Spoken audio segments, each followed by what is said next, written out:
Postal is a long-running franchise that had an infamously bad third opus and a terrible movie to match. However, that didn't stop the developers. Postal 4 is currently in early access with positive reception. Today we got Chief Bidet Officer Mike J and CEO of Running with Scissors, Vince Desi. How are you guys doing? Real good. Yep, very good. All right. So we got a few questions for you guys. What was the main inspiration for the first Postal game? Well, the early days of the original Postal, there's actually two kind of sources.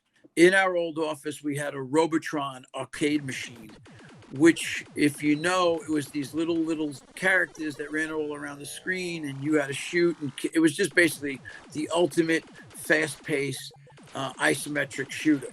So that was the top game in our office. It was just crazy and fun. At that time, we were a well-known work-for-hire developer that did a lot of games for Sesame Street, Disney, Hanna-Barbera, all that kind of thing. And the team and myself, we were just generally bored with that type of product, and nobody really wanted to play any of the games that we were making. And then I was kind of at the point, and I said to myself, now is the perfect time for us to just do our own thing, and just life in general, age, whatever you want to call it. So I've never been a big fan of science fiction or zombies or aliens kind of shit. I'm a little older.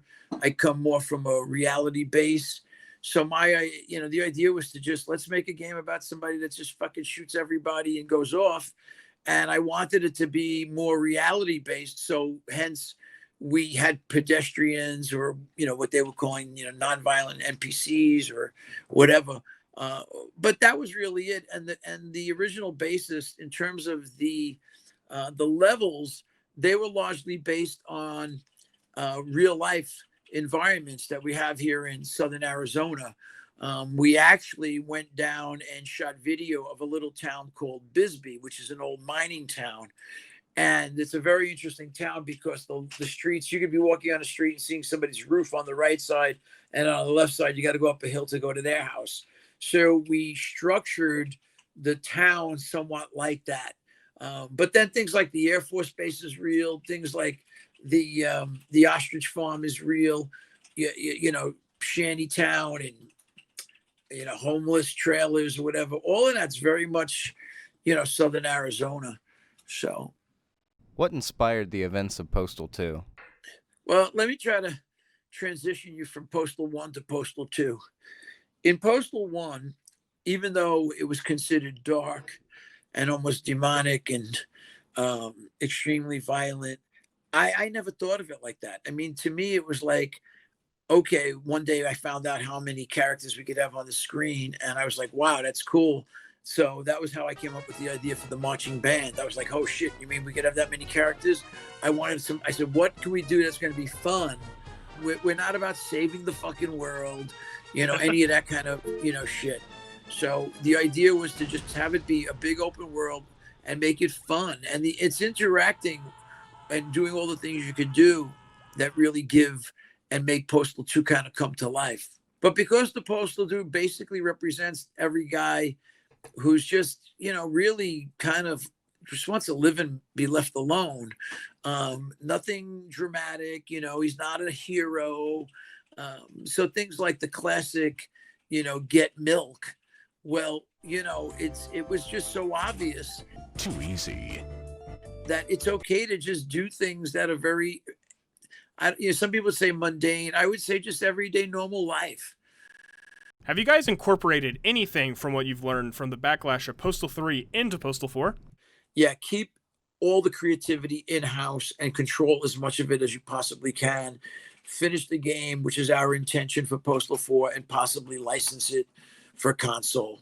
Postal 2 was kind of like the GTA of Russia, if you will. It was tremendously successful, and we had a really good plan. We designed Postal 3. We were responsible for all things creative, characters, script. They were going to do basically all the assets and coding, but it within the first year, it terribly dissolved due to the economics and the financial crash in Russia. So I don't have any regrets. That's funny using that term, but yeah, I don't regret anything about Postal 3. Look, that's game development. I mean, what game ever starts out and actually finishes the way you planned originally? I don't know of any. And let's face it, most games never get completed. Yeah, it's just the nature of the business. What are some things you'd like to add in Postal 4 that you know you won't be able to? I mean, we're not our community who sits and tries to think of the most offensive things that make them laugh. We just kind of put in shit that comes to mind and we laugh about it. Like, we're not putting in shitting because we're worried about the response. Like, we're just not putting in shitting because we don't want to put in shitting. Does that make sense? Yeah, yeah.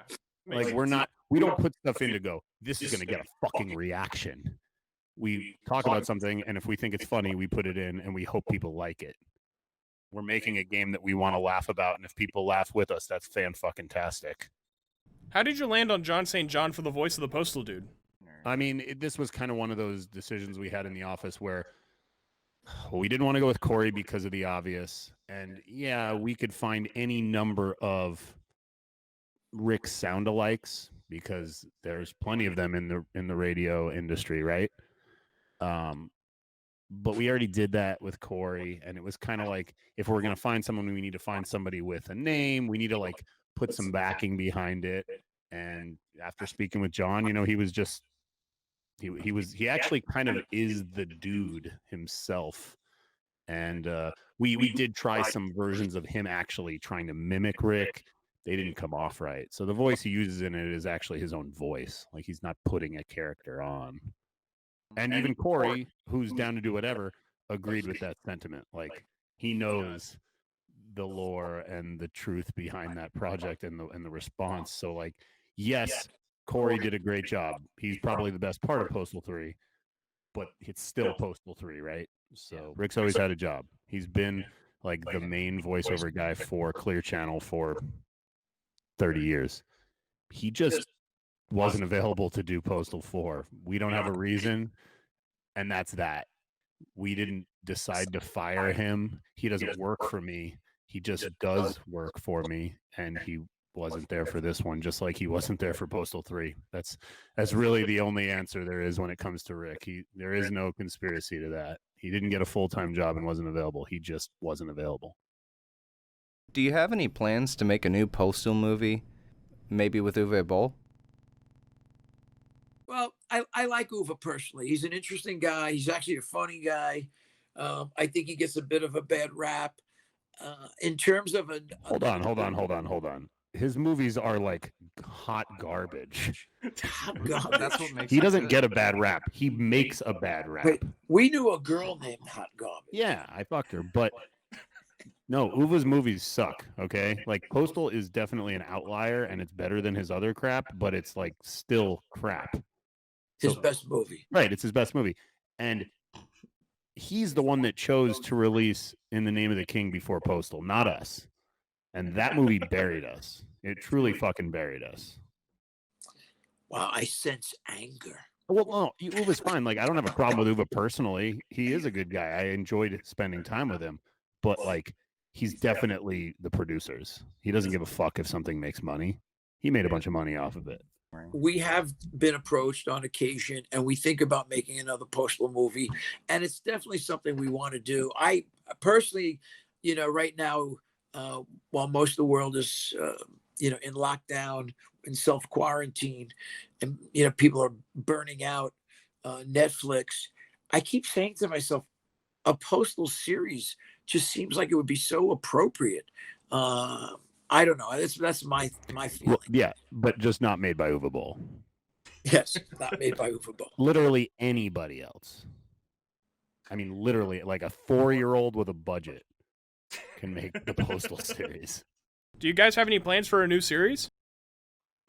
So, we can't really talk about it, but we did work on a VR project for a while. It's a separate IP, and it's kind of been on the shelf for a couple of years now until VR gets bigger than it is. but we are retconning it into the Postal universe. Like I said, I can't really tell you much about the game, but the characters from it are the radio hosts in Postal 4. So at some point, hopefully in the not too distant future, we will be putting out that VR title, and it's not anything that you would expect. Why the name Running with Scissors? Well, again, that was in the mid '90s. I guess it was in '96 when I started Running with Scissors. We knew we were going to make the game Postal before we decided to call ourselves Running with Scissors. And the whole idea was that I knew this was going to be a game that was going to be different on many levels. So there was a very popular saying when I was a kid, which is "Don't run with scissors." Your mother would say to you, "Don't run with scissors." So the concept was we're basically all about doing everything you're not supposed to do. So we're running with scissors. What's been the biggest difficulty in the RWS office? We're a remote studio, just so you guys know. Like, everybody works where they live and shits where they eat. So yeah. Oh, okay. And that's why we brought in the Wuhan virus, because it won't interrupt our development cycle. Actually, we were ordering new crotchy dolls, but we had sent dolls to China for them to produce new versions of it. This was late last year, and we haven't heard a fucking word back. Like, we don't know what happened to the factory. Like, they haven't responded to any. Like, they got the dolls, they said they got them, and then China went in lockdown like 2 weeks later. So I guess it's possible those dolls had the virus on them. Problems in the Running with Scissors office. I don't know, man. I don't think we have the same. I mean, I guess we do have the same problems everybody else does. Not everybody agrees on everything design-wise, but part of having a remote office kind of allows people to not have the same battles that they would have in person. Everybody on the team is a Postal fan first before they were on our team. So everybody's coming from the sort of the same place. Like, they all want the same thing. I wouldn't say they all love the same thing, but they all are like huge Postal fans. So the arguments aren't always like vastly different ideas of what Postal is. It's just like some people obviously think he's a little more evil and some people think he's a little more crass. Like, there are little arguments, but for the most part, our team gels pretty well. I've seen how you guys are still coming out with Postal 2 updates. What drives the time to put so much effort into the Postal series? Yeah, we're only still making games today because people supported us on Steam so heavily. I mean, it's not like we were out of business ever, but like getting Postal 2 on Steam back in 2012, like, completely resuscitated us. And we can't abandon products because we're on to the next product, like, you just we're not going to be like overly fixing Postal 2 going forward, but we have to make sure that people know it's still being cared for. It's really simple. I mean, the way I look at it is not everybody on the team has kids. The average age of our team, I don't know, probably in the 20s, maybe 30s. But Postal is not a baby anymore. It might have been our baby, and now it's kind of like our teenager. And we just want the best for it. When I write that we have the best fans in the world, I fucking mean it. Because why? It's an honor. We are so blessed to be able to do what we do. I don't even know what I would be doing otherwise. So how can you not give back to the fans who've literally made us? The company is a team. The team, part of the team, the membership is the fan base. It's like one big fuck fest, and we're blessed. It's the Postal orgy. Yeah. We want the whole world coming at the same time. We really appreciate you taking the time with us. Listen, you take care. All right, be safe. God See you bless guys. You too.